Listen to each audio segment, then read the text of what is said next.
Tonight, the Office of the Special Prosecutor officially enters the GoldBod extortion controversy as it triggers preliminary investigations into allegations against minority leader Afenyo Markin after the office was flooded with multiple petitions.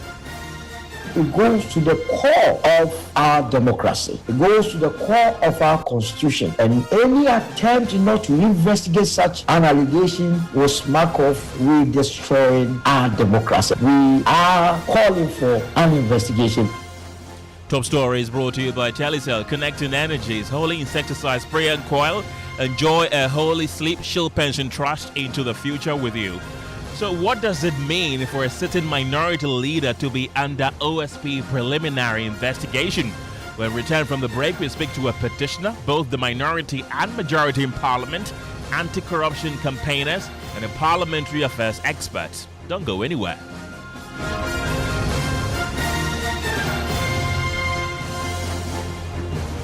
If I become a millionaire, I will put a huge billboard right next to my ex's house saying, look at me now, I hate it. As for me, I'm quitting my job in staff. Me too, I hate it. Telecel is making millionaires this season. Not one, not two, but 3 millionaires. Each month, one lucky Telecel customer wins 1 million Ghana cedis for the next 3 months in the Telecel Mahetse promo. Plus, you still get to win 20,000 Ghana cedis weekly, and 100 Ghana cedis daily. Bundle 10 Ghana cedis. Time or data, top up your Telecel cash wallet or your fixed broadband to stand a chance of winning. Visit the Telecel player or dial *500# to opt in for free into the Telecel Mahetse promo. Telecel, connecting energies. This promo is regulated by the NLA on the Caritas Lottery platform. Couldn't sleep at night. Mosquitoes will be whining my ears, bugging me all night long. Till I got a remedy. Now I'll be spraying them away with holy insecticide spray. I go spray them away with holy insecticide spray. When I sleep, me da with holy insecticide spray. Holy mosquito coil, holy multi-purpose insecticide spray. Ghana Kron Kron. For bulk purchase, call 0302 681582. This advert is FDA approved. Palladium Residences in Achimota isn't just an address, it's the home you've truly earned. Secure your place with just a 10% deposit and choose from beautifully designed modern apartments or spacious townhouses built for everyday comfort. This is more than a building. It's a vibrant curated community with a clubhouse, state-of-the-art gym and an on-site hotel, all at ABC Junction, minutes from Achimota Mall. Enjoy city energy whilst retreating to your private sanctuary. Call now to reserve your unit and benefit from limited launch incentives, including priority unit selection. Don't miss the chance to pick the best homes. Book your private site visit today. Call 050-9823-424. Palladium Residences. Live smart, invest better. Syntax Tango! Syntax, hey, tough, hey, strong. If you want quality, this be where you belong. Syntax, hey, tough, hey, strong. Oh, gonna shout and sing the song. When the sun they hot, Syntax no break. When the rain they fall, still no shake. Builders they choose and plumbers they prove. Any project you they start.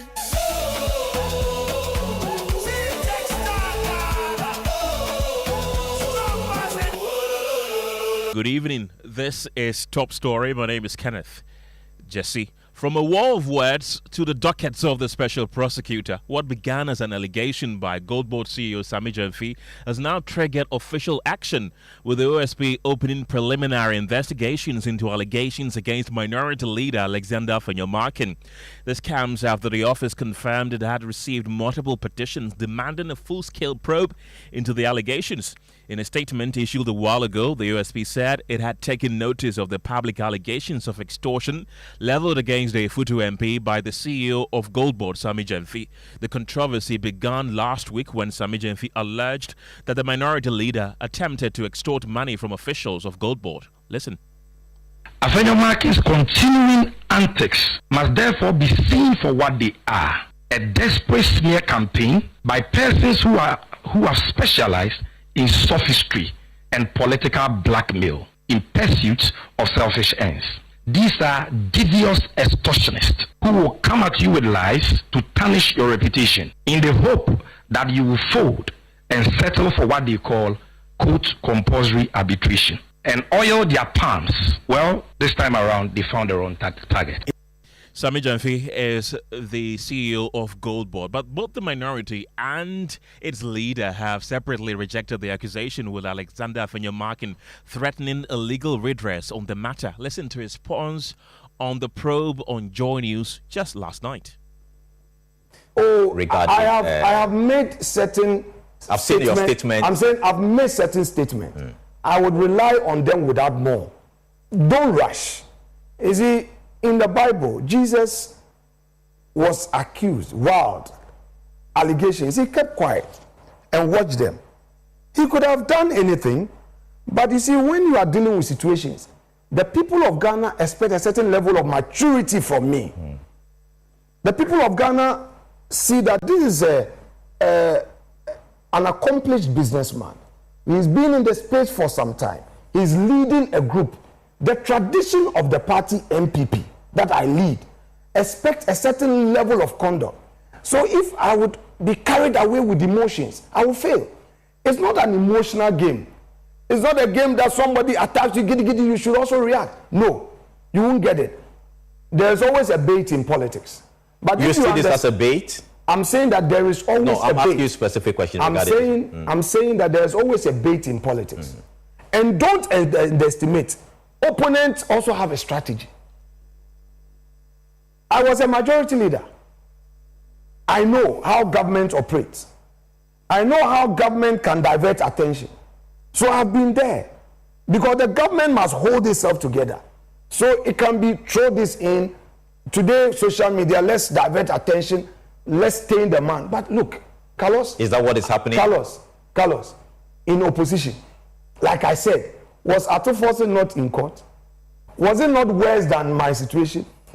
You get what I mean? So, as for this game, I want to assure the party that the mandate they gave me, God willing, that mandate will be discharged. We would work hard. The people of Ghana expect us to do nothing less. They expect us as minority to be forthright, to work hard, to hold the feet of government to the fire. We will do that. All other things that will come, we'll deal with it. So don't worry. That was Minority Leader Alexander Afenyo Markin in an interview with Carlos Coloni on Joy News just last night. Well, the Office of the Special Prosecutor has confirmed receipt of a number of petitions calling for investigation into the matter. And my colleague James Aveji has details of the statement from the OSP. James, what does it say? Well, Ken, the OSP says it has taken note of, quote, public allegations of extortion and related conduct made by the chief executive of Ghana GoldBod, Sami Jamfi, against the minority leader Alexander Afenyo Markin. It says that they also acknowledge a joint petition submitted by two, as well as two separate petitions submitted by other persons in relation to the allegation, which means that aside from what we know from the UP, there are other petitions on the table of the OSP, and the statement goes on to conclude that given the nature of the allegations, the OSP will assess the case and determine whether it falls within its statutory mandate and whether further investigative action is warranted, unquote. Well, one of the petitioners we know is from the United Party. First, is understanding this is on behalf of the party, but what are the reasons behind that petition from the United Party? Well, Ken, it's a 60-point 10-page document signed by the Director of Communications for the party, Solomon Owusu, and the Director of Legal, Andrew Appiah. It is quite a detailed document invoking the powers of the OSP, together with 5 other investigative bodies, including SHRAJ, AG, the Ghana Police Service, and the CID, as well as the Speaker of Parliament to concurrently investigate the matter.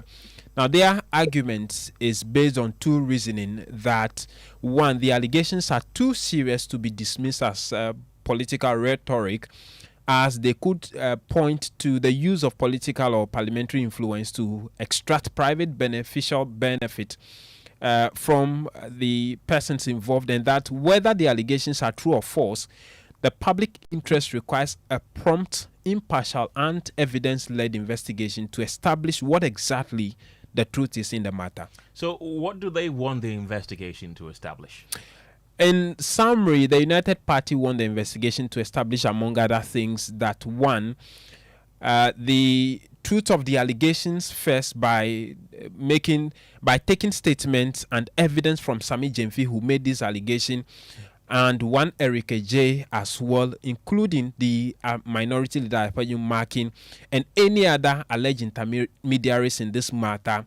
Two, to determine whether threats, parliamentary influence, or public office were used as leverage to make the alleged financial demand. Three, to establish whether the conduct amounts to attempted extortion, corruption, abuse of public office, conspiracy, abatement, or any related offenses in the matter. And finally, that if the allegations are substantiated, all persons who will be found culpable must be punished. Well, thank you very much, James Aveji.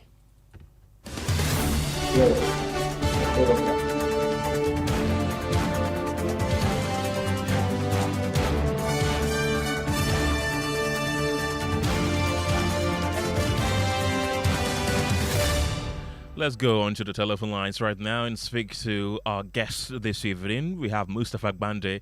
He is the NDC's Deputy General Secretary. He is also the Deputy Director of Operations at the seat of government, the Presidency. Andrew Appiah is the Director of Legal and Constitutional Affairs of the United Party. John Dakon is the MPP MP for Swami constituency. Edem Senanu is the chairperson of the Africa Union Advisory Board against Anti-Corruption. He's also an anti-corruption crusader, also joining the conversation right now. Gentlemen, thank you very much for your time this evening. I want to begin with you, Andrew, because it was your petition that necessitated the OSP to come out with this statement that they say they have started with investigations. Now, beyond the allegations of extortion by Sammy Gyamfi, what concrete evidence do you currently have to support the investigation that you want the OSP to do? Well, so long wish your lovely viewers good evening. I wish the other panelists good evening. I think that is because we want evidence. That's why we are seeking the investigation. The essence of the investigation essentially is to ask bodies that have been given authority under our constitution to investigate this very serious allegation that goes at the very heart of the constitutional democracy we have. Understand, to determine the veracity of or not of same. And so, if you read our petition critically, you will realize that the whole petition is founded on the allegations made by Sammy Gyamfi and Eric J against the honorable minority leader Afenyo Markin. And I think the petition is fidel to the principle of law that says that you are presumed to be innocent until proven guilty beyond all reasonable doubt. And so to this end, we are not petitioning because we have evidence. We are petitioning because where this grievous allegation has been made against the minority leader, and especially when the allegation brings up two very critical issues. One is whether or not a minority leader is using the powers that the people of Ghana granted him to pursue his private agenda. Because when you read Article 1 of our Constitution, I think it's pretty clear that all sovereign power emanates from the people. And that anybody that uses those powers, the sovereign powers of the people, only uses them towards the welfare of the people. I think that's pretty clear in Article 1 of our Constitution. Okay. Now you're asking the OSP, the police, Shraj, the Attorney General, and even the Speaker to act concurrently. Are you not potentially creating multiple investigations into the same allegation? And which institutions do you think should ultimately take the lead? Yes, we've finally heard from the Office of the Special Prosecutor, though. I'm not what's called seeking institutions beyond institutions that are mandated under our constitution to act. So, like I was saying, you see, what is alleged has two broad issues. One has to do issues that concerns a fundamental abuse of power. A fundamental abuse of power. Now, when it comes to that abuse of power, you would understand that Siraj has been given authority under the Constitution to investigate matters that borders on the abuse of power. You understand? And two, the allegation also then brings about issues that are criminal in nature. Now, we understand that one issue that allegations that border on crime are issues that ought to be investigated ordinarily by the police by the police. But we want to understand that per Section 79 of the OSP Act, as in general, if we understand that the OSP has a mandate to investigate corruption-related matters that pertains to our public officers. And then we understand that Section 79 also then includes into its mandate all the corruption-related offenses as stated by our criminal code. You understand? And then you understand that the accusation borders on extortion. You understand? Extortion, which is part of the offenses as Section 79 envisages. So, as in largely extortion, but also using public position for your private financial gain. So if that's the case, and if that's the essence of the allegation made by Sami Gyasi, I think it is in the interest of our republic. It is in the interest of the purpose of our constitution.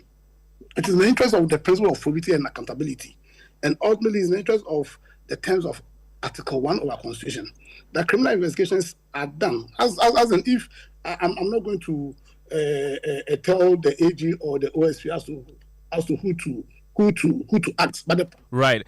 Andrew, don't go yet. Let me bring in Adam Senano. He's an anti-corruption campaigner. Adam, welcome to the program. The Office of the Special Prosecutor says it will first assess its statutory mandate. What should the public expect from that assessment, you think? Well, I think that is just probably, it's typical preliminary investigation, and it's the kind of due diligence just to confirm, and I'm quite sure that's a matter of one day. Over the next 48 hours, they are sure to come back and confirm, because I do believe that it does fall under their mandate. But yes, preliminary investigation, due diligence to confirm whether it comes under LI 2374 and their general mandate. I guess that's the right thing to do so that the steps are followed. Adam, don't go yet. Let me bring in Mustafa Gbande. He's the Deputy General Secretary of the governing NDC. Mustafa, welcome to the program. Does this government believe that Sami Gyasi has provided enough evidence publicly to warrant a criminal investigation of Afenyo Markin? The question again? I'm asking if the NDC government believes that Sami Gyasi has provided enough evidence publicly to warrant a criminal investigation of Afenyo Markin into those extortionist claims. Well, I think that basically my brother have made his claim, and I do believe that his claim is born out of good faith. Okay, and he did. Hello, Mustafa, do I have you? Right. Unfortunately, we lost Mustafa Gbande on the line, but we'll try to reconnect with him. Let's go to John Dako. He is the NPP MP for Swami constituency in the Ashanti region. John, welcome to the program. The allegation is extremely specific and serious. It points fingers at the minority leader, saying that he is an extortionist. Now the OSP says it has received petitions to probe into it. What is the official position of the minority on this? I just read for this republic. I read for the republic in the sense that we have all followed Sami Gyamfi into this silly wild goose chase. And I say I'm sad because why is Joy FM of all stations, the best and the biggest radio station in Ghana, following this silly comments by Sami Gyamfi? And why is my friends in the UP, my friend Dankwa and Co, following this? If they were really interested in fighting corruption, then they should be reading the Beku case, where the U.S.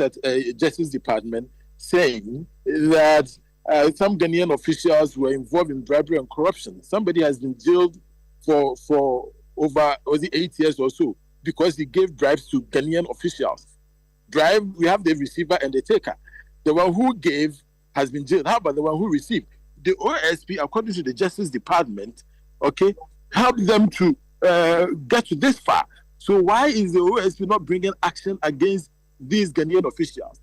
We have stopped all these things and we have followed Sami Gyamfi. Now Sami Gyamfi has successfully taken the argument from the lawsuits by GoldBod into this silly realm.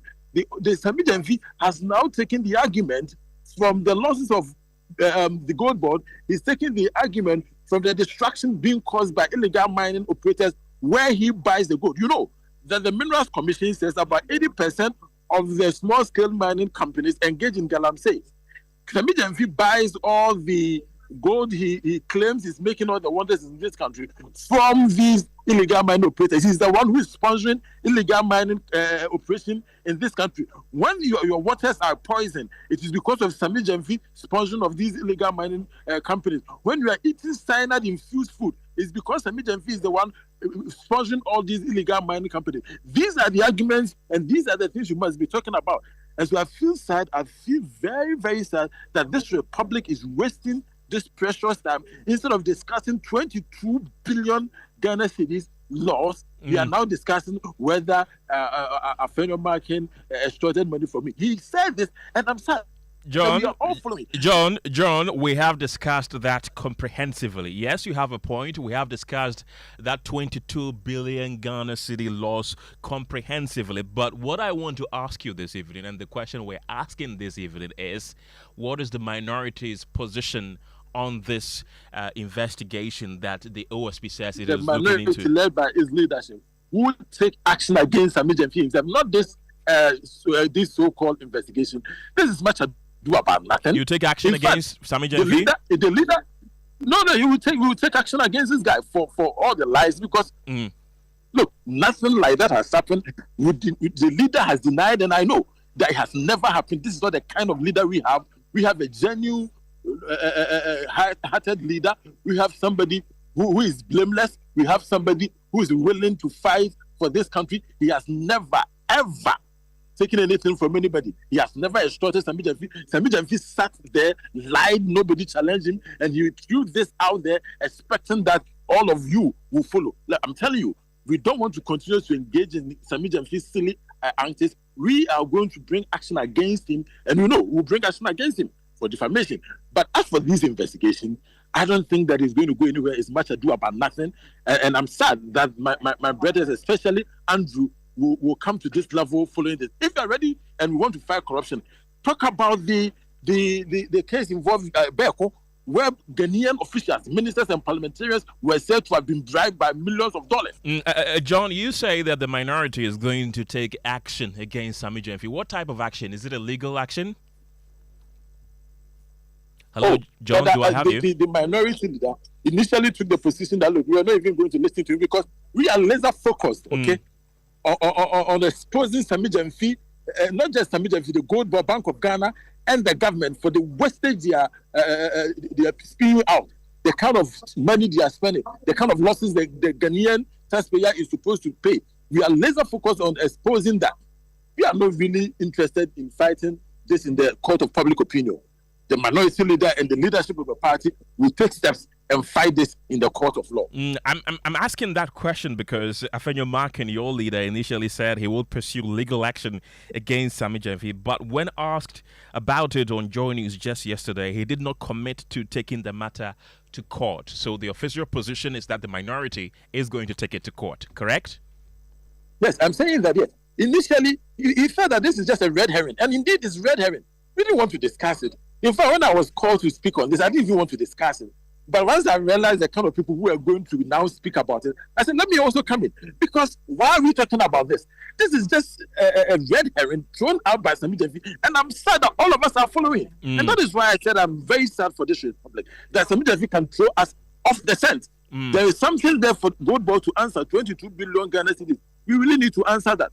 Right, John, don't go yet. I understand that Mustafa Gbande is back on the line. He's the Deputy General Secretary of the governing NDC. Mustafa, you've been listening to John Dako, the NPP MP for Swami constituency, who says that, quote, these are silly comments made by Sammy Gyamfi to divert attention. Are they silly comments, really, perpetrated by Sammy Gyamfi? Well, I think your listeners will judge it for themselves. And I got quite a bit disappointed as a Deputy General Secretary if these are the kind of materials we are training to be lawmakers in our country. You've been on air on this platform to discuss an issue, and in the last 10 minutes, all you've done is to throw tantrums, to rubbish discussions that borders on national credibility. That if one person comes to allege that Ghana's minority leader is an extortionist, you are not discussing the substance of the issue. You call it silly. You call it so-called investigation. And these are the kind of people our generation is putting in parliament. This is a parliamentarian. Excuse my language. My colleague should be better than what he just did in the last few minutes. That when you have the opportunity to hold a title representing a political party as a member of parliament, your responsibility in terms of what you say go way beyond what he just did in the last few minutes. Now, Sammy Gyamfi has made his claim.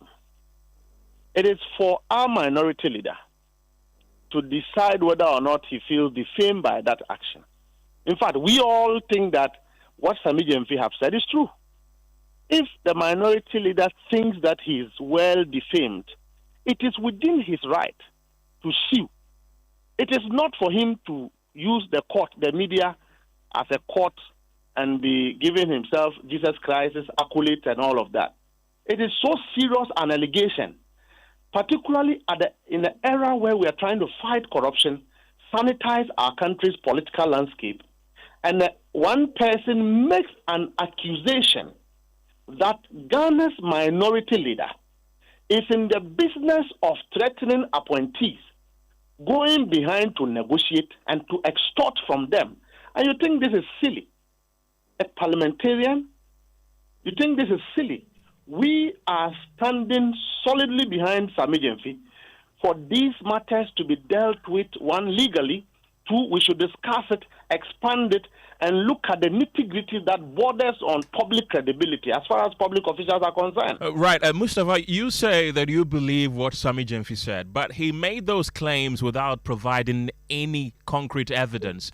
So what makes you so confident? John, please hold on. John, I'll come back to you. So what makes you so confident that what Sammy Gyamfi said without providing evidence is true? It is within...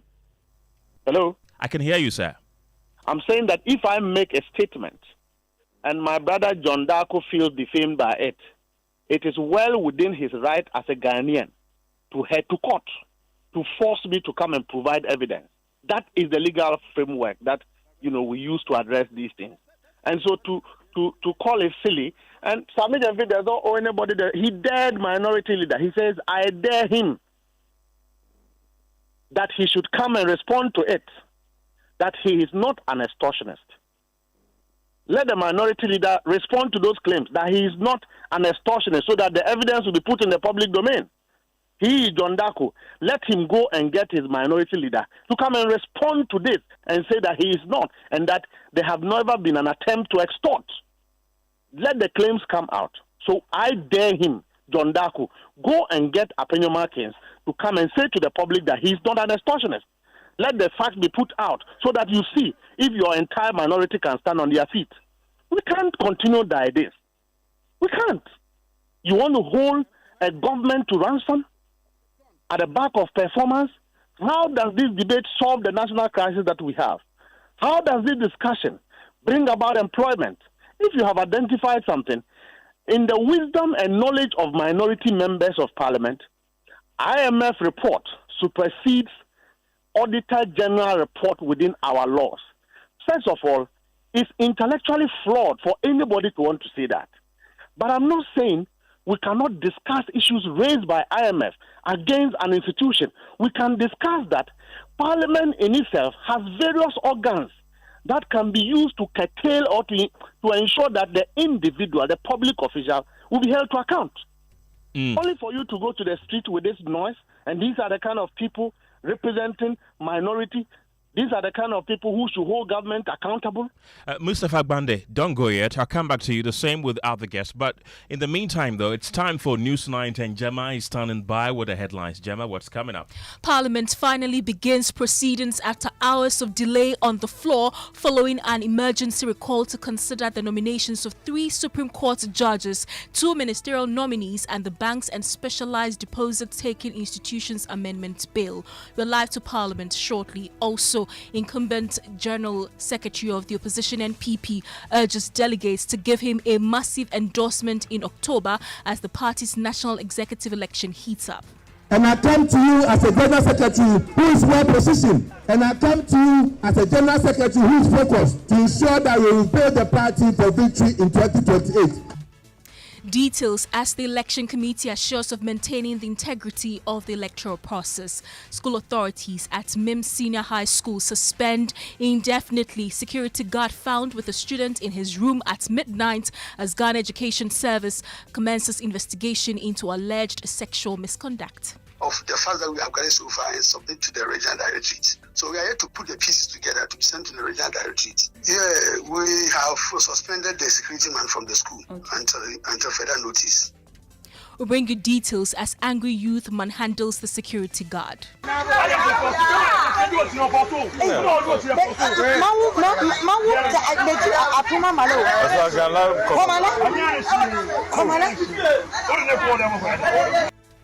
In business, economist Dr. Edu Sisakode highlights significant role played by bondholders for debt restructuring gains and current economic stability. In sports, the countdown is on and it's 5 days to the 2026 Joy Sports Invitational.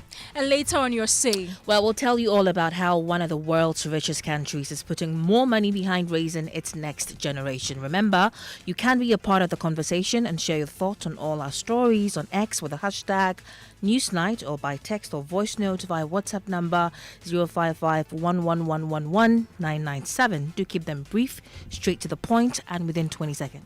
These and more on Newsnight. Exactly. But before that, though, I still have Mustafa Bande on the line. He's the Deputy General Secretary of the governing NDC. Andrew Appiah Dankwa is the Director of Legal and Constitutional Affairs of the United Party. John Dako is the NPP MP for Swami constituency. Edem Senanu is the Chairperson of the Africa Union Advisory Board Against Corruption.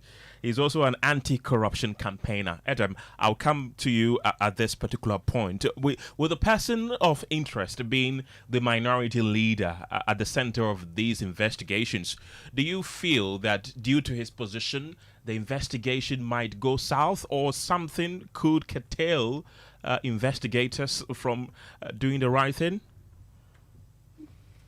No, I don't think so. I think that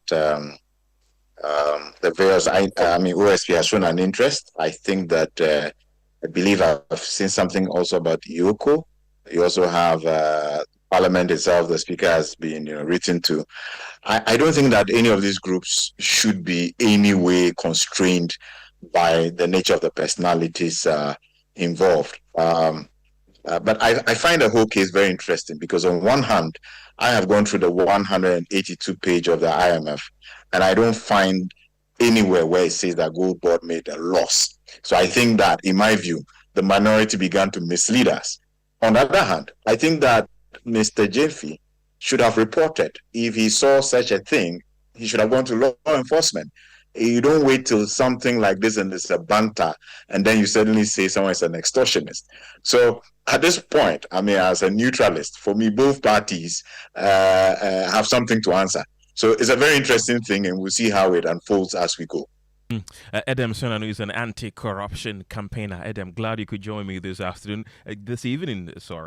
Andrew Appiah Dankwa is with the United Party. Andrew, you have been accused by your fellow opposition party, the NPP, of doing the bidding of Sammy Gyamfi. We have John Dako on the line. He's the NPP MP for Swami constituency. He says that there are a number of issues that are still going on. There are a number of investigations, including the AXA Energy bribery scandal that is currently happening, and he finds it rich that the United Party did not petition the Office of the Special Prosecutor, the Attorney General, the police, Shraj, and other investigative bodies to launch investigations into this, but rather found it convenient to rather petition these investigative bodies to investigate the alleged extortionist claims by Sammy Gyamfi. Why is that? I think my brother John Dako is being very dishonest here, and I'm very, very disappointed in him. But I know him very, very well. I think it's common knowledge that the AG said after the AXA case came that they are going to take actions themselves. I don't see why we need to petition the AG when they've made their position clear on that issue and their willingness to pursue that matter. Also, I can't believe that a member of parliament of Ghana will fight against an attempt to uphold the principles of accountability in the country, especially when that accountability involves serious criminal allegations made against a former majority leader and currently the minority leader of parliament. It's very, very disappointing. And you see, I've said it and I'm going to say it again. The NPP as it stands now is a party that has shown without a shadow of doubt that their interest is in Ghana.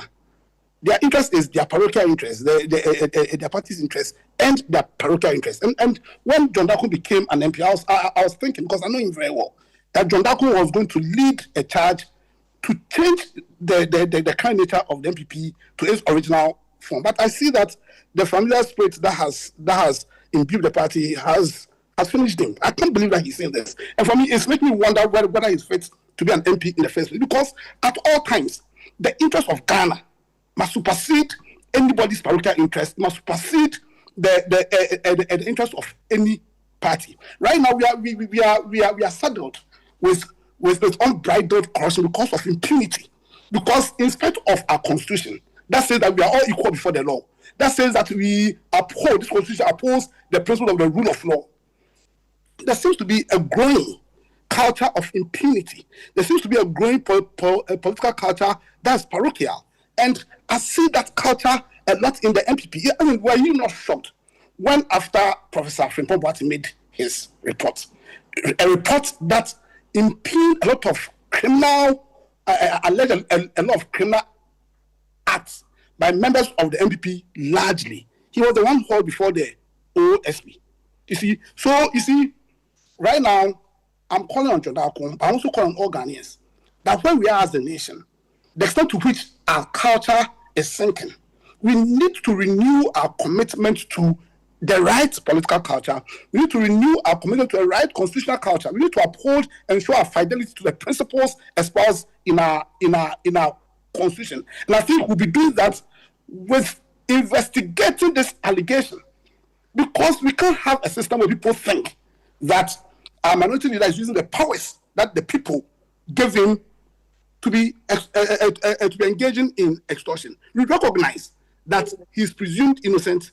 We recognize that we need evidence, but we cannot allow this accusation to just hang. And that's why in our petition, we call on Sammy Gyamfi, that Honorable Sammy Gyamfi, kindly go to these agencies and go and write your statement, take evidence there. You understand? And if there's a need for the Honorable Afenyo Markin to answer, he will also have that chance. All what we are calling for is within the principles and values of our country. So why does John Dakun have an issue? Unless his commitment isn't to Ghana.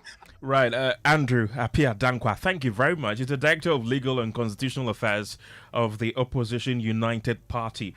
John Dakon is still with me, and so is Mustafa Gbande. I'll pick your final words, gentlemen, John and Mustafa. Let me begin with John. He's the MPP MP for Swami constituency. John, you've been listening to your colleagues, Mustafa Gbande, Andrew, and also Edem, who are all saying that they're quite surprised at your utterances that that should not be coming from a certain member of parliament. Well, I'm not worried at all. They can say all the things they want to say about me. If I believe that the comments of Sami Jenfi about the minority leader is silly, I will repeat it. I believe that it was silly. There's no foundation. If Sami Jenfi really felt that he has been extorted, he wouldn't have waited till this last minute when he had his back against the wall to now throw this tantrum.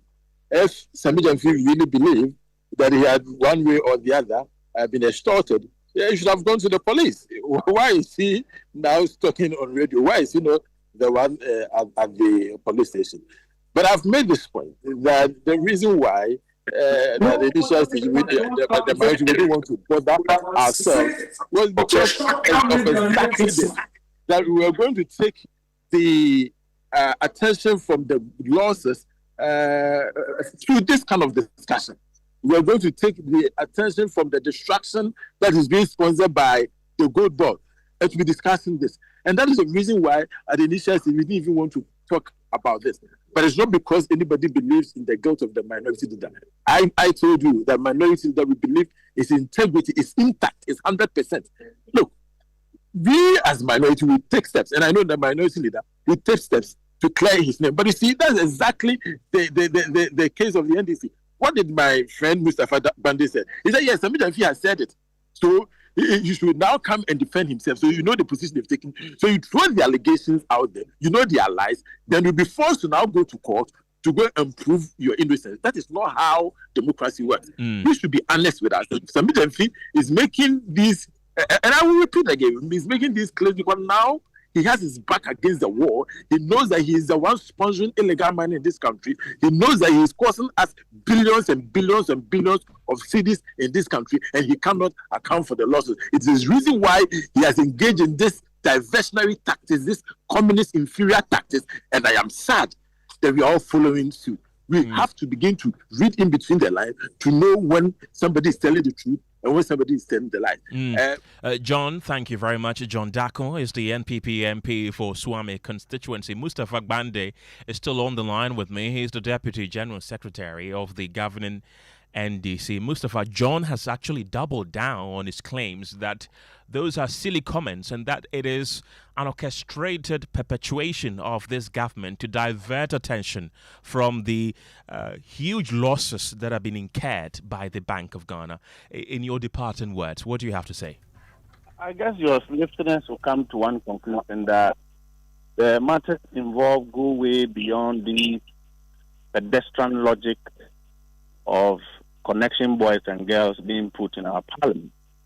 And for me, if you look at both ends of the coin, whether an allegation was made, whether a complaint was made, a petition had been formally made to investigative bodies to look into that.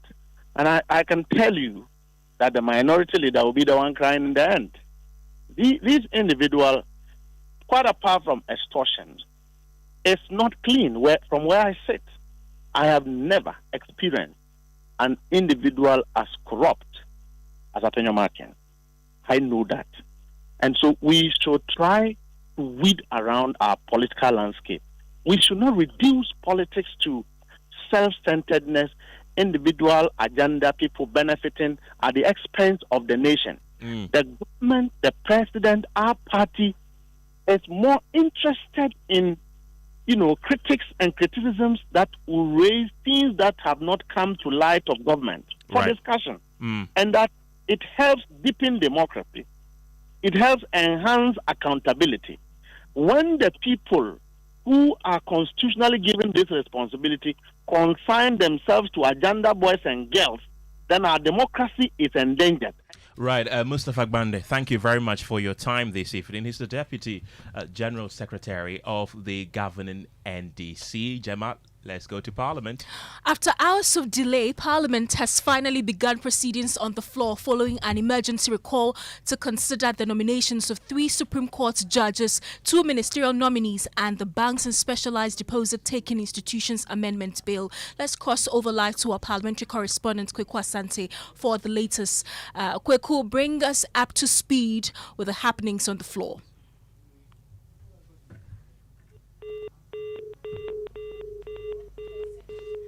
Hello, Kweku. Hello, Gemma. Just about 15 minutes to the top of the hour 6, Speaker of Parliament Alban Bagbin walked in and gavelled the House in session. He zoomed right into business right after the prayers, explaining to members of Parliament why he had to recall the House. And for the first time, we know that this recall has been at the instance of President John Dramani Mahama, who by a letter dated 11th August requested Parliament to sit urgently within this recess to consider what he termed very urgent and important national matters. According to the Speaker, he considered this request and found it to be worthy of recalling Parliament. And so the next day, 12th August, he caused that recall letter that we've seen since to be published, and that is what members of Parliament are sitting today. If you look at the business statement, and that is prior to the Speaker of Parliament speaking, a number of business has been advertised. What we already know to be the so-called urgent business that Parliament had to consider. Obviously, the top of the agenda, the 2 ministerial nominees that he has made, Mahama Yarega, to the local government ministry, Dr. Zaneto Ajiman-Rawlings, to the Environment, Science and Technology Ministry.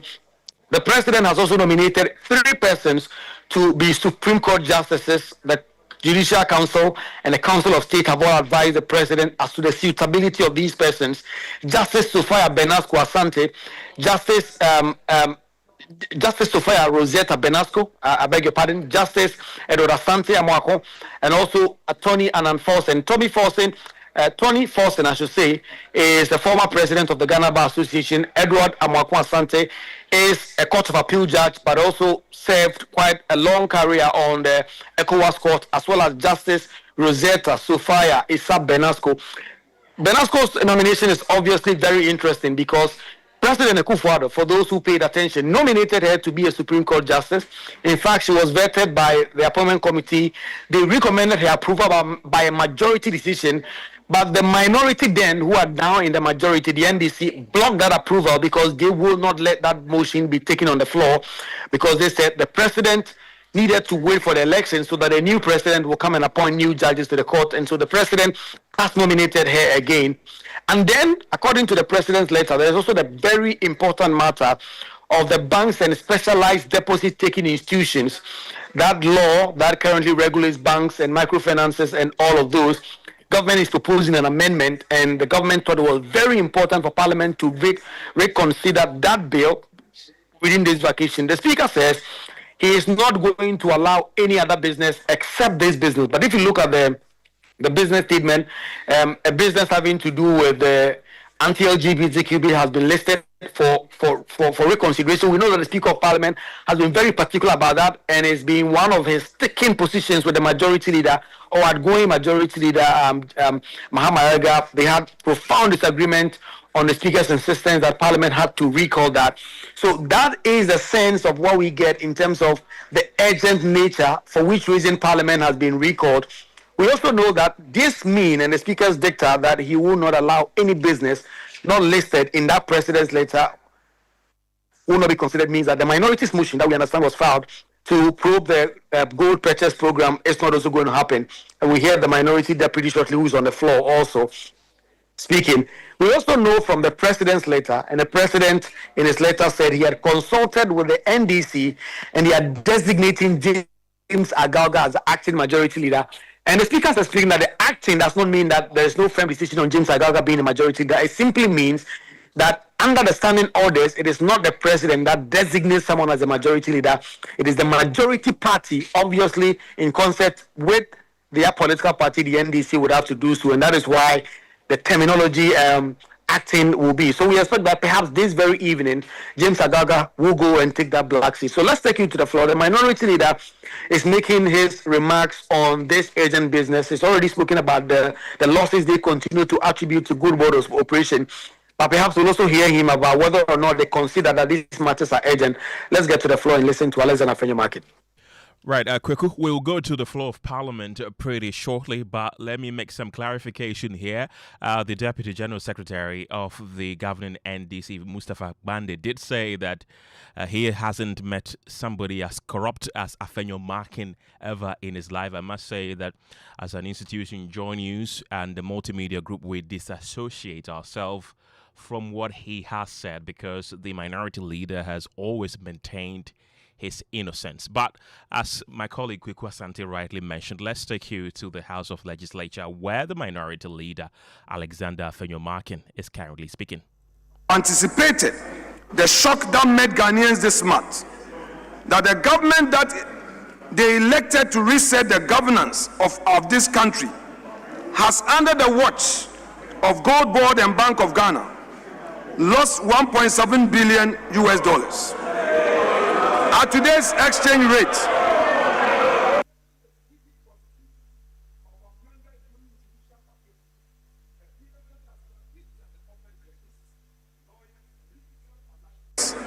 that is 22 billion cedis gone from a program that was meant to protect our gold, strengthen our cedi, and support our economy.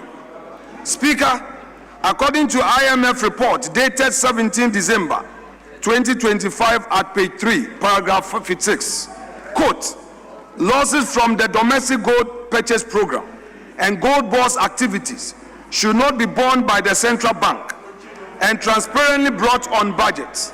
Further, the BOG should develop a clear and time-bound strategy for scaling down gold purchases, end quote. Speaker, we hold the firm view that this House cannot convene this week and be silent on that figure. It must become part of our deliberations so that the people of Ghana know that those in charge of implementation of policy must account to the people of Ghana.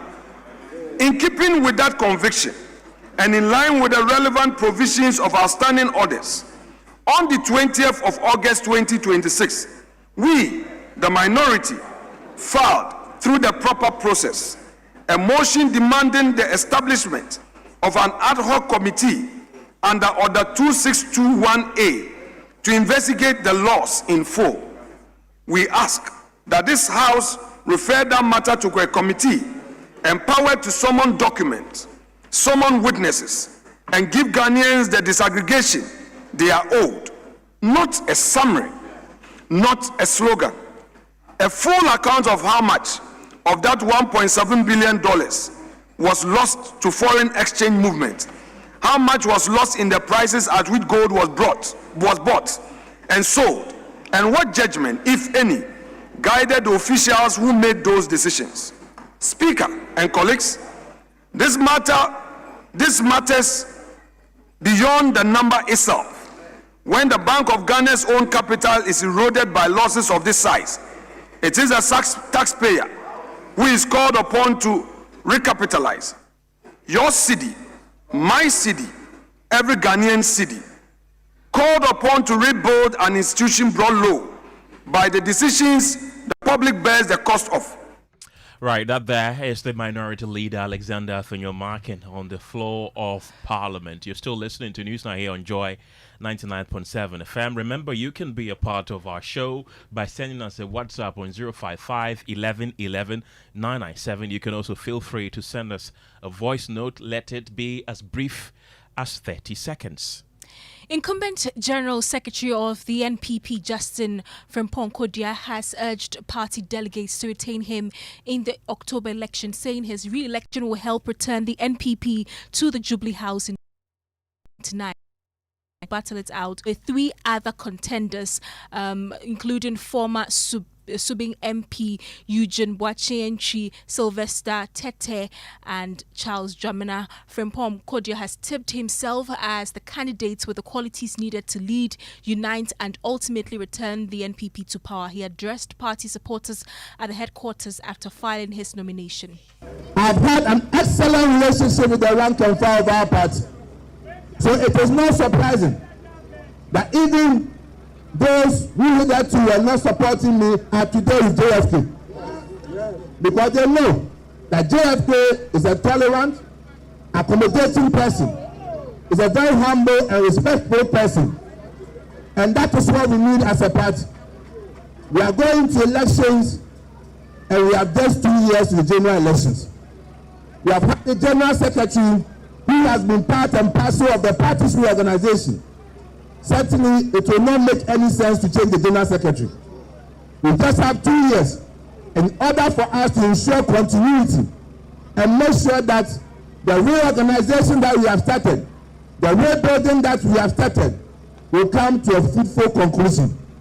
And I come to you as a general secretary who is well prepared. And I come to you as a general secretary who is well positioned. And I come to you as a general secretary who is focused to ensure that we will build the party for victory in 2028. He also described the NPP's internal election as one of the most peaceful in the party's history, attributing this to his efforts to reorganize the party and build renewed interest among its members. My colleague Fatau Bayaga was at the headquarters and now joins me in studio with more. Fatau, could you also spoke about being vindicated over his decision to adopt a top-bottom approach in selecting the party's leadership? Absolutely, Gemma. So he said that the decision of the party to select his flag bearer before all the other positions, he said that that was very key because doing that has, in a way, significantly united the party. So at the moment, there's unity within the MPP. We can listen to you on that. At the point, somebody thought that the party was even going to collapse. But when the party decided to take a bold decision for us to have calmness, to have peace, and to have order in our party, we decided to take a decision that has never been taken before. A very decisive decision, but at that time very unpopular. When we said that in order for the party to have peace and calmness, we needed to start the election with our flag bearer. I remember when we took that decision, many people chastised the general secretary and members of National Council. But I can tell you that today we have been vindicated. By electing our flag bearer first, it has ensured that there is peace in our party. And the person who led that front for us to take that decision is your own general secretary.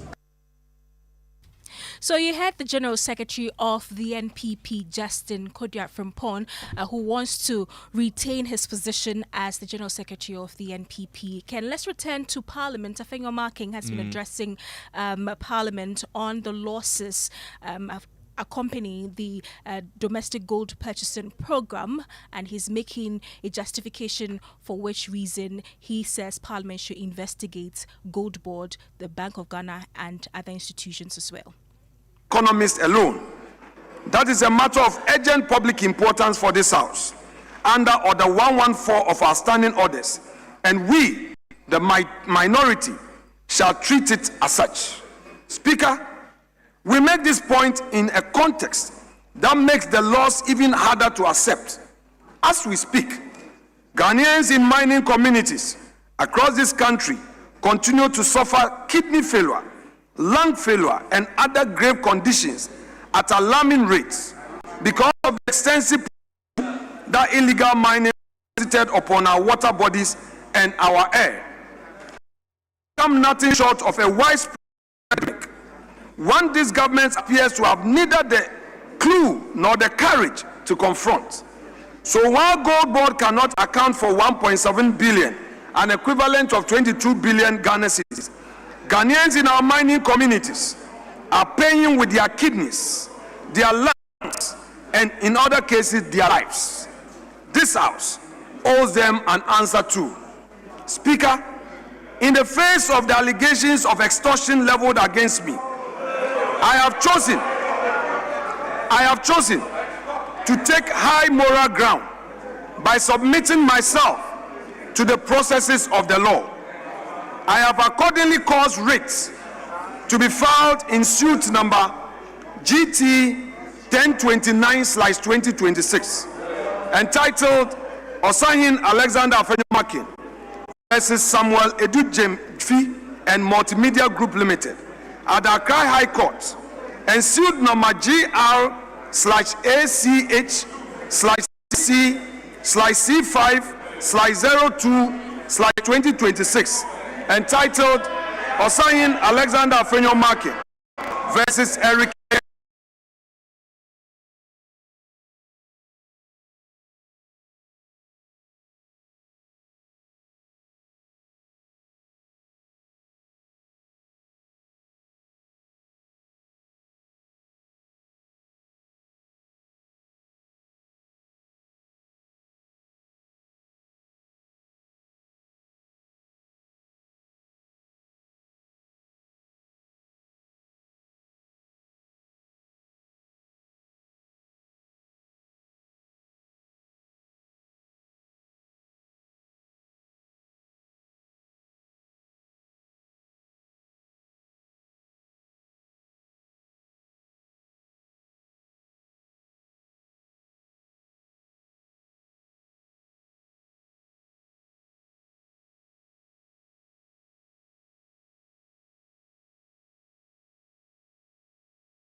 and my constituents.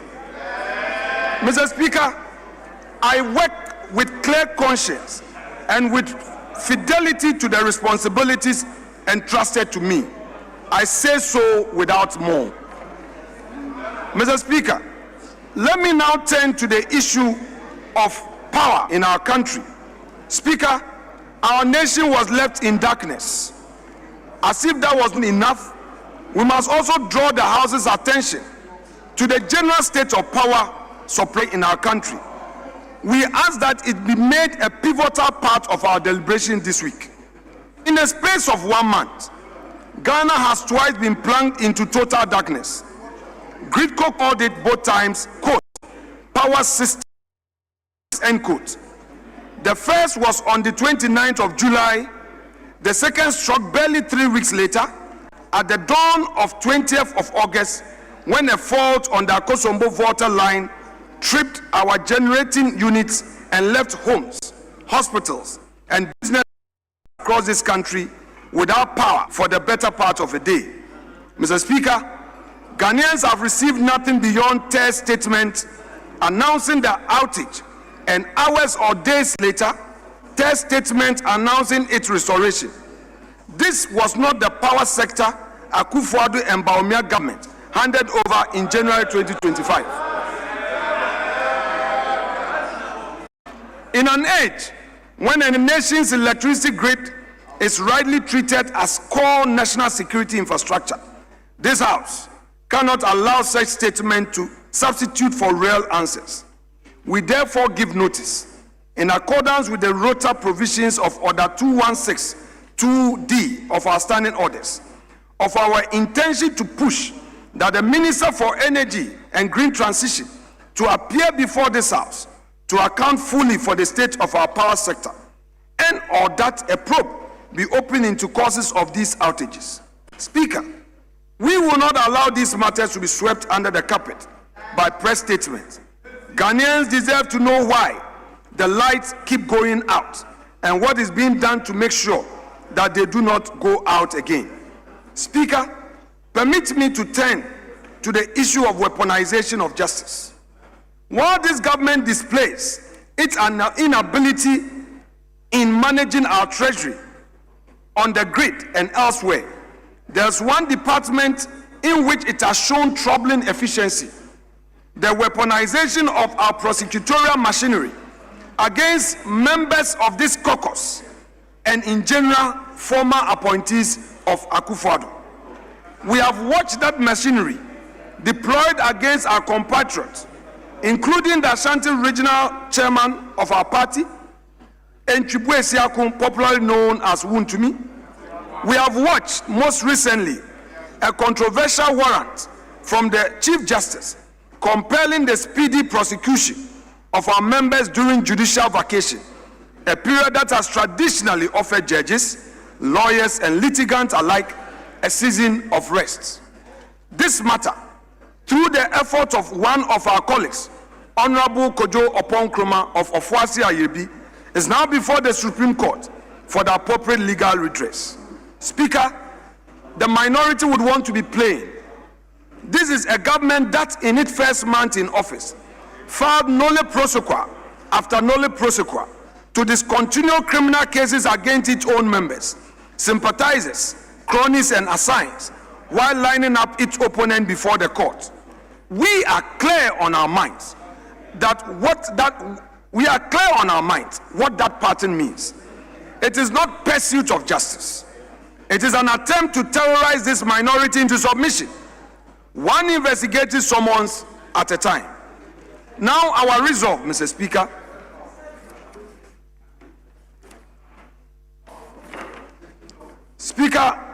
let me be equally plain in response. No matter how far this government goes to suffocate the rule of law in an attempt to weaken this minority's resolve, we will not bend the knee. We are fortified by the veritable words of the 26th President of the United States, Theodore Roosevelt, who on the 23rd April 1910 delivered an address at the Sorbonne in Paris titled Citizenship in a Republic during his post-presidential tour of Europe. And he said, and I quote, "It is not a critic who counts, not a man who points out how the strong man stumbles, or where the doer of deeds could have done them better. The credit belongs to the man who is actually in the arena, whose face is marred by dust and sweat and blood, who strives valiantly, who errs, who comes short again and again, because there is no effort without error and shortcoming, but who does actually strive to do the deeds, who knows great enthusiasms, the great devotions, who spends himself in a worthy cause, who are the best, knows in the end triumph of high achievement, and who are the worst, if he fails, at least fails whilst daring greatly, so that his place shall never be with those cold and timid souls, who neither know victory nor defeat." End quote. Speaker, we in the minority know that the task ahead of us is difficult. We do not stand here pretending otherwise.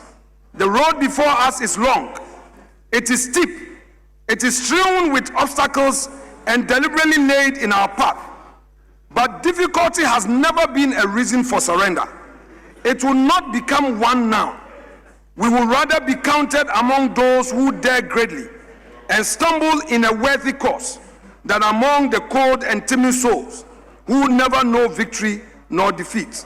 For however hard the struggle and however heavy the odds, this minority is resolved to remain in the arena, faces marred by dust and sweat, striving valiantly for the rule of law, for our democracy, and for the good people of Ghana, who are honored to serve. Mr. Speaker, the people of Ghana sent us into this chamber to protect their interests without fear and to hold this government to account on every inch of executive decision it takes. We intend to keep that mandate without fear, without favor, and without apology.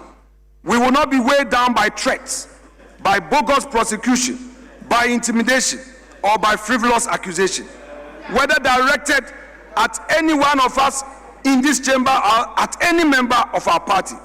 For as long as we have life, for as long as we have good health, for as long as we remain members of this house, we will export what we see as wrong and insist on what is right.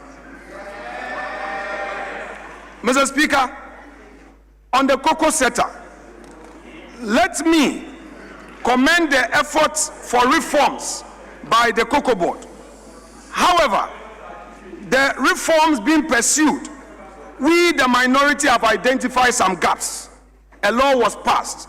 We hold a view that there wasn't sufficient consultations and that there should be further consultation regarding the concerns of the LBCs that were turned down by this government.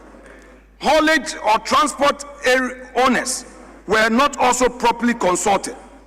We have also noted that farmers are now being required to seek permission from government before repurposing their farms.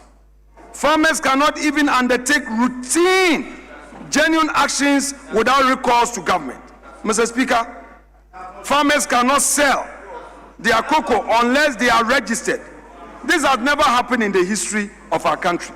Mr. Speaker, we call on the majority to reconsider these concerns and come before this House with a motion for rescission so that we can further deliberate on this matter and make input to enrich the bill before Mr. President signs. Mr. Speaker, this House should know that the two items we have given notice of today on the GoldBod losses and the other power outages are only the beginning of clear paths in ensuring this government is held to account. Many more such efforts already in motion and will find full expression in this chamber in the weeks and months ahead. We do not intend to let a single matter of accountability rest, for it is said that he who comes to equity must do equity. In closing, Mr. Speaker, let me once again welcome all colleagues back into this emergency meeting. We did not ask to be recalled under these circumstances. No nation should have to be, but Ghana finds itself here, and history will record what this House chooses to do with this moment. It will record whether we looked away from nearly 22 billion Ghana cedis or whether we demanded every city to be accounted for. It will record whether we accepted their statement about a darkened nation or whether we demanded the light be restored and kept. It will record whether we allowed the machinery of justice to be turned into a weapon of political fear or whether we stood unbending in its way. Speaker, this minority knows which record it intends to leave. It is our hope that in all our dealings this week and in every week that follows, we will be guided by nothing less than the ultimate well-being and the interests of the Ghanaian people, to whom this House and every seat in it truly belongs. Mr. Speaker, I thank you for this treasure space.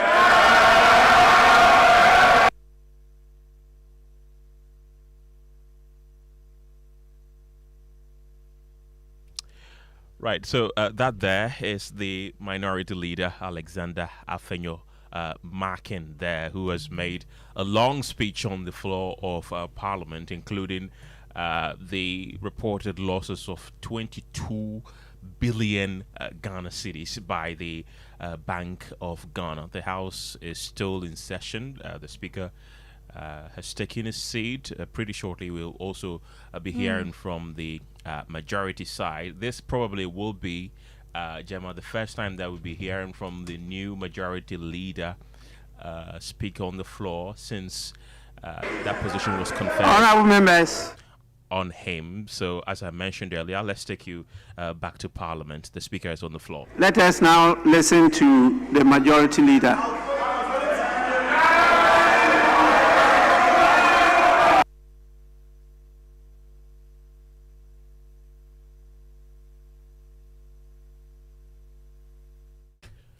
So the majority leader, as I mentioned earlier, will be making his first speech on the floor of the House since he became majority leader. Oh, that's quite interesting because we actually seen Mahama Ayariga rather speak on the floor of Parliament. So it appears he's not left after all. So let's listen to Mahama Ayariga. Let me join the Right Honourable Speaker and my colleague, the minority leader, to welcome all of us back to this emergency recall of Parliament. I believe many of us have been unfortunately rudely interrupted in the enjoyment of our recess. Many have scheduled family travels, vacation times, medical checkups, and very important constituency assignments. And we have been asked to return to consider important national assignments. But looking at the numbers in the House, I want to commend all of us that in spite of the recess period and the many things that we scheduled, we have made time to respond to the Speaker's recall to come and attend to the urgent business that is before us. Mr. Speaker, the items before us relate to the passage of an important financial bill and the consideration of nomination of two of us, your colleagues, to join the executive arm of government. Mr. Speaker, we also have, as you have indicated, the consideration of 3 nominees to the Supreme Court. I want to assure colleagues that we will work together to consider the nominations within the time frame of 5 sitting days, which the Speaker has indicated.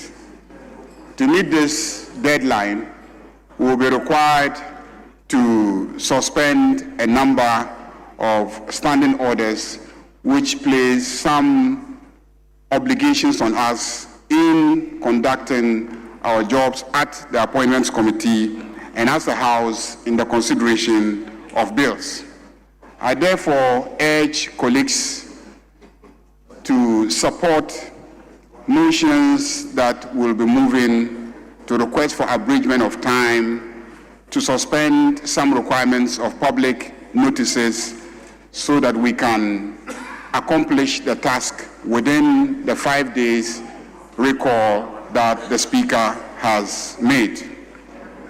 Mr. Speaker, I also want to thank my colleague, the Minority Leader, for his very kind words about me and my tenure with him in this House, except to say that I'm still the Majority Leader. I have not left yet. And I will soon be leaving. And when I finally will leave, I will deliver my address to the House, during which I would recognize my good days with him, and I want to thank him for all that we have accomplished together, working with integrity, with honesty, and with forthrightness in our relationship. I also want to urge colleagues that we are going to sit for only 5 days. I therefore urge colleagues as much as we can to attend the sittings for the 5 days period so that we can accomplish many of the things that we have indicated. Unfortunately, I want to appeal to my colleagues in the minority that many of the issues that you have raised, even though some may be germane, I unfortunately want us to abide by Speaker's directive that this House focuses on the urgent matters, for which reason he has recalled the House. I know for sure that on several occasions in this House, the minority has raised the issue of the matters at GoldBod. And even though you have consistently tried to brand it as losses being run by an institution of government, I believe that I've also witnessed in this house that the minority has urged us to share the glory for the establishment of GoldBod with your flag bearer, Dr. Mahmoud Bawumia. And I know for sure that in the original design that the NDC government inherited, according to you, there were still what you call losses. Even if the losses have increased, it is because this government have pursued policies that have expanded the volume of gold that has been purchased by the government. Those are facts, and you know the facts. In this house, we have consistently demonstrated that what you call losses are actually costs that this country has to pay in order to maintain the strength of our currency today. What you call as losses is costs that this country has to deal with as a result of maintaining the stability of our currency. All these things have been argued, and we have tried to make a case that this is perhaps one of the best policies that have ever been implemented by any government in this country that has stabilized our currency, that has strengthened our city, and that has maintained inflation at a very low rate up to date. So, Mr. Speaker, having made these arguments, having come to this understanding, it is difficult to understand why consistently our friends in the minority want to brand what we all are benefiting from as an economy as a loss incurred by the GoldBod. I am surprised that we will continue going along this tangent. But knowing the politics in this house, I know that there are those who believe that if you keep telling a particular story, no matter how untrue that story is, the public might begin to believe that that is the truth.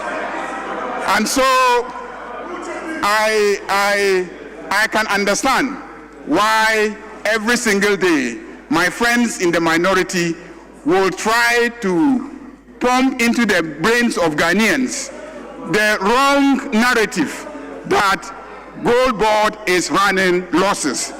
Even as they repeat the mantra that GoldBod is running losses, they are not in the same press conferences saying that as a result of the alleged loss of GoldBod, your city is now stronger than it was when MPP was in office.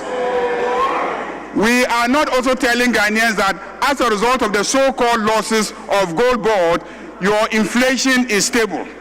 We are not telling Ghanaians that as a result of the so-called losses of GoldBod, we are paying our debts and we are being graded very highly by all the international rating agencies. So you may describe it as GoldBod losses, but we see it as an innovative national fiscal monetary policy that is stabilizing our currency, that is making our economy stronger, that is going to alleviate the poverty of many Ghanaians. And so we stand strongly behind GoldBod and the management of GoldBod. We stand strongly behind the finance minister and the management of the finances of this country. Whatever the World Bank has said, what I understand them to be saying, and the IMF, whatever they have said, I understand them to be saying that even though there will be losses based on the way we have designed the system, they expect it to be borne by the government and not by the central bank. And so reforms are underway to shift the transactions from the central bank to the government.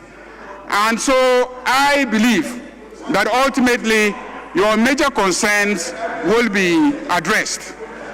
On the issue of energy, I want to assure you that I have the assurance of the Minister for Energy that by the end of September, the issues causing the power outages will be resolved. We are all in this country, and we saw the fire outage that destroyed the transmission substation at Akosombo. We all know that our gas suppliers are having a maintenance schedule which is reducing the supply of gas to the country. And again, we also know that a lot of our energy infrastructure is aging. And as a result of the aging infrastructure, we need to engage in routine maintenance and change. And during these periods, we will be compelled to shut off the power in order to be able to carry out these routine maintenance activities. These, we hope, will be finished by the end of September, and the minister assures us by that time we will resume the stable power that we have been enjoying since John Dramani Mahama became president again. Mr. Speaker, just to indicate that my colleague has raised the issue of the Supreme Court, the Chief Justice directive on legal vacation. I have always said that this House should not be interfering in the work of the judiciary. And so I will not comment on that, except to say that if I were an accused person before a court and the judge says that he will not go on vacation, he will spend time and dispose of my matter expeditiously, I'll be the happiest person. If I were an accused person, because every accused person who believes that he or she has not committed an offense wants the judge to expeditiously consider your matter so that you can rest at home, rest assured that you are not working with a court prosecution hanging over your head. And so I am surprised that an accused person has the benefit of the judge presiding over his case, deciding to cancel his vacation so that he can attend to his matter. And that has become a subject of complaint and protest in the chamber of this House. Right, that there is the Majority Leader, Mahama Ayariga. Let's still stay in Parliament and speak to our resident correspondent, Kweku Asante. Kweku, what has the Speaker of Parliament, Alban Bagbin, been saying? Well, the Speaker of Parliament has made a determination that no other business except the one for which this House was recalled will be considered.